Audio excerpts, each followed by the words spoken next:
রাত পেরুলেই ত্রয়োদশ জাতীয় সংসদ নির্বাচন ও গণভোট।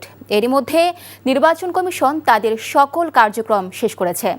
রাজধানীর বাইরের প্রতিটি কেন্দ্রে কেন্দ্রে ব্যালট পেপার, স্বচ্ছ ব্যালট বক্স, অমোচনীয় কালি, মার্কিং সিল সহ প্রয়োজনীয় সব নির্বাচনী সরঞ্জামাদি পাঠানো হয়েছে। বিস্তারিত ইমরুল কায়েসের ডেস্ক রিপোর্টে। হোয়াইট প্লাস প্রো সেনসিটিভ স্কয়ারে মাঠের বাইরেও তো আমরা এভাবে দেশপ্রেম দেখাতে পারি। বুধবার সকালে চট্টগ্রাম মহানগরী ও জেলার ১৬টি সংসদীয় আসনের জন্য প্রিজাইডিং কর্মকর্তাদের কাছে নির্বাচনী সরঞ্জাম বিতরণ করেন রিটার্নিং কর্মকর্তা। এ সময় কর্মকর্তাদের কাছে ব্যালট পেপার, স্বচ্ছ ব্যালট বক্স, স্ট্যাপলার মেশিন ও পিন, অমোচনীয় কালি, rubber seal, marking seal, charger light সহ প্রয়োজনীয় সব উপকরণ সরবরাহ করা হয়। নির্বাচন ঘিরে কুমিল্লার ১১টি সংসদীয় আসনের ১,৪৯১টি কেন্দ্রে ব্যালট সহ ভোট গ্রহণের সরঞ্জাম বিতরণ করা হয়েছে। জেলা রিটার্নিং কর্মকর্তা নির্বাচনী সকল সরঞ্জাম প্রিজাইডিং কর্মকর্তাদের কাছে হস্তান্তর করেন। কঠোর নিরাপত্তার মধ্য দিয়ে সিলেটের ৬টি আসনের ১,০১৬টি ভোট কেন্দ্রে ব্যালট পেপার, ব্যালট বক্স সহ প্রয়োজনীয় সরঞ্জাম পাঠানো হয়েছে।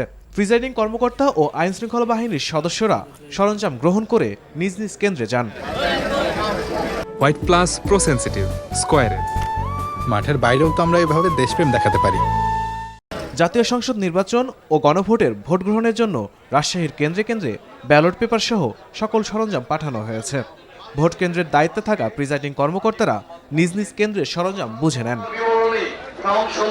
রংপুরের ৬টি আসনের জন্য ballot paper, seal, ballot box ও অন্যান্য সরঞ্জামাদি সংগ্রহ করেছে প্রিজাইডিং কর্মকর্তারা। পরে কঠোর নিরাপত্তায় সেসব সরঞ্জাম নিজ নিজ কেন্দ্রে নিয়ে যান তারা।